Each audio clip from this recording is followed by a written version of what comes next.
I'm Georgia and this is The Sound of Georgia. So the trailer for Wicked just dropped. So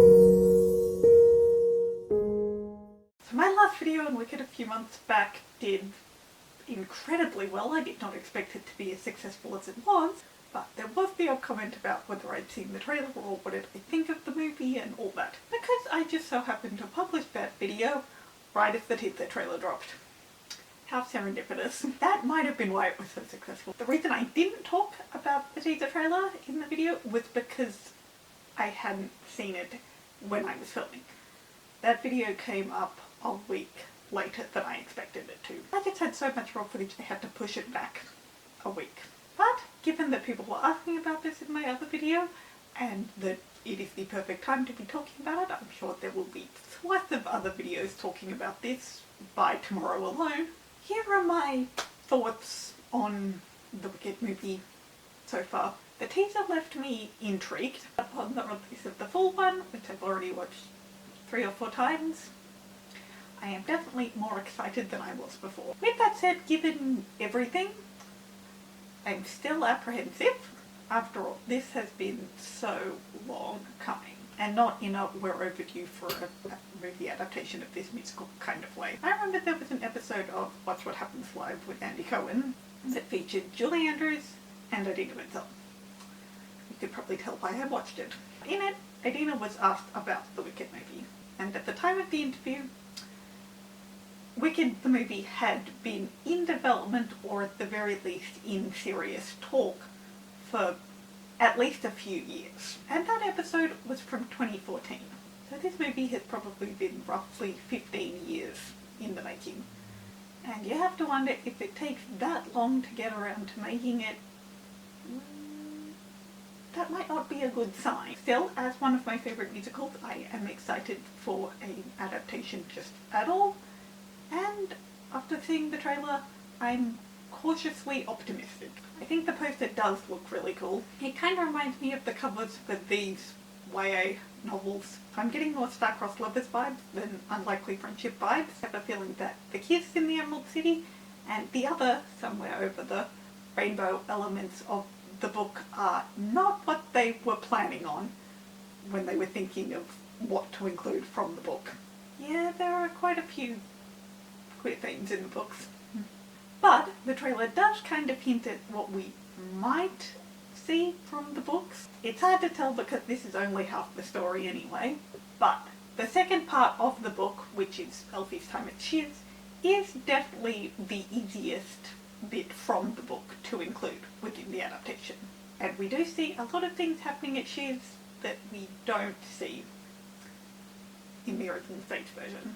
But the thing is, if a lot of what you include from the book is at Shiz, I fear this will only make it more obvious that they're padding the runtime for this movie, because this doesn't need to be 2 movies. What most people seem to want and are sort of expecting to be in there from the book are a lot of the political undertones. As I said, we see a bit more of day-to-day life at Shiz, but even adding stuff from the Shiz section of the book kind of goes against the musical section of Shiz in a way, because we could definitely hear much more about or even see some of Dr. Dillowin's work.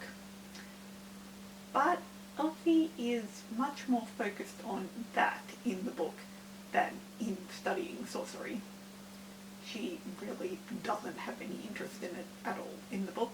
Marble asks her about it, and she even tries to push her and Glinda and Nessa into some nefarious stuff, but there's really no sorcery class in the way there is in the show and indeed in the new trailer.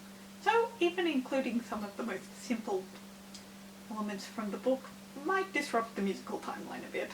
Honestly, the adding more from the book into this movie is great in theory and a valiant attempt, but I don't think it's really possible in practice. As I said, it does not need to be 2 movies. The reason they apparently wanted to make it 2 movies was so they could include all the songs, and another one was so they could include stuff from the books, and those two are kind of paradoxical. I feel like that's trying to have your cake and eat it too. If you want to include stuff from the book, maybe it's better to not keep every single song. But while it absolutely does not need to be two movies, as a fan of both the book and the musical far more so, I am down to see a different interpretation. The other thing I think people kind of want to see from the book are more of Elphaba's revolutionary actions post-Defying Gravity, which A, you'll probably have to wait another year for, but also B, when I was reading the book, I didn't remember there being an awful lot of that. I have to say don't remember because honestly these books are so confusing. Even the summary I gave in my previous video is inaccurate in some places because I misremembered things or didn't read them correctly. When I was reading, I got the vibe that there wasn't actually a lot of that we see in action. When we see her hiding underground in Emerald City in part 3 of the book, she is very much on a need-to-know basis. Her superiors in the rebellion don't tell her anything more than what she needs to know. And as most of that section is the X-rated version of As Long As You're Mine, we don't get to see a lot of those rebellious actions in action, basically saying that there could very well be a lot less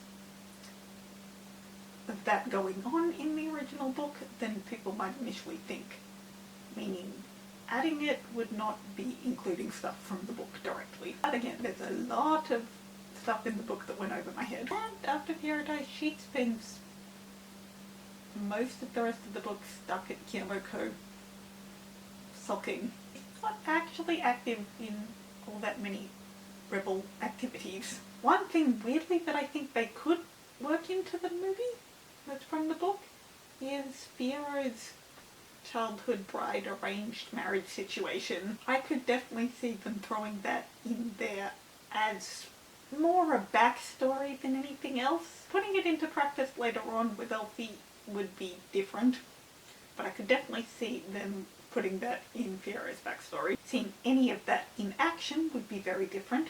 Sarima could conceivably be at Kyamoko when Elphaba arrives for no good deed, but their dynamic would not be anything like it is in the book. And that, I think, is what it really is. I think anything they include from the book will end up being little details here and there, and probably not as deep as people want it to be, because trying to make it as deep as people might want will involve an entire rewrite. But they could definitely include a few things here and there. A bit of Elfie's post-romance sulking might not be a bad idea. It would definitely help the melting scene in the end. Elfie's post-romance sulk that lasts for a third of the book is only paid off in the last 5 pages. But then again, if you want to include the dark political themes of this book, why does the movie look like this? This thing is really colourful.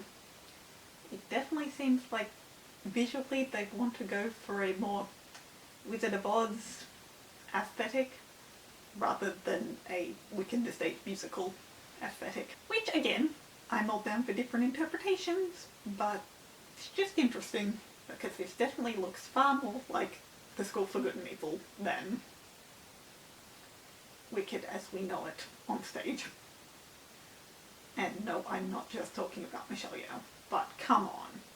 But The School for Good and Evil did remind me a lot of Wicked.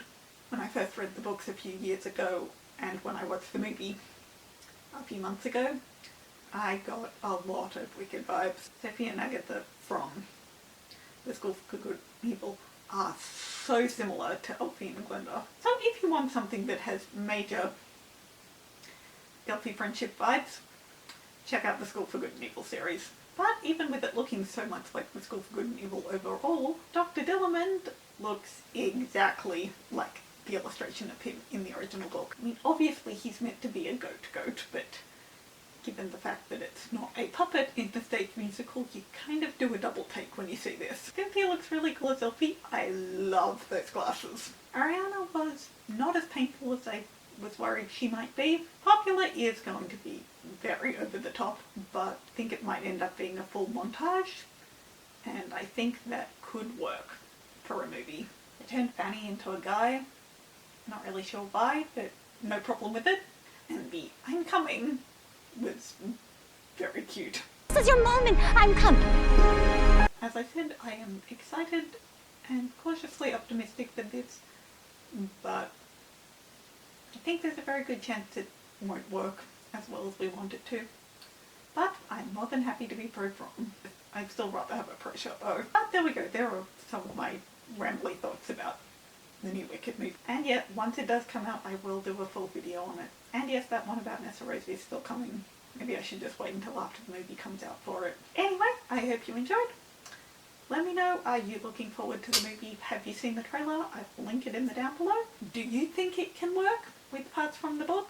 And what would you like to see from the book? And I probably didn't really mention this as seriously as I should have in my first video, but if you want to read the books, look up a content warning. Be prepared that it is not going to be the musical, but also I'd look up a content guide because there are some really, really disturbing things in them. But that's all I've got for today, guys. I hope you enjoyed. Feel free to like and subscribe, and I'll see you in my video next time. So long for now.